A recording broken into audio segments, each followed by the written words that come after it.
Hello বন্ধুরা, গ্রামের গিন্নির রান্নাঘরে আজকে আপনাদেরকে স্বাগত জানাই।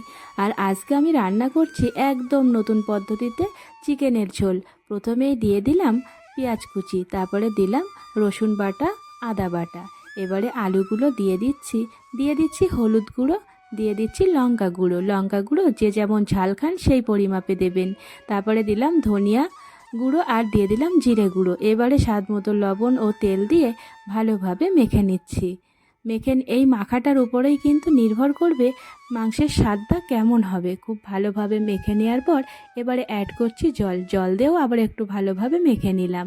এবারে উনুনের উপরে মাংসটা চাপিয়ে দিয়েছি আর দিয়ে দিলাম তেজপাতা ও এলাচ। আবারও একটু জল অ্যাড করে ঢাকনা দিয়ে মাংসটা আমি রান্না করে নিচ্ছি। আর এই দেখুন, মাংসটা খুব ভালোভাবে আমি সিদ্ধ করে নিচ্ছি আর একদম রেডি হয়ে গেছে আমার হাতে ঘষা চিকেন। বন্ধুরা, আজকে এই পর্যন্ত। ধন্যবাদ।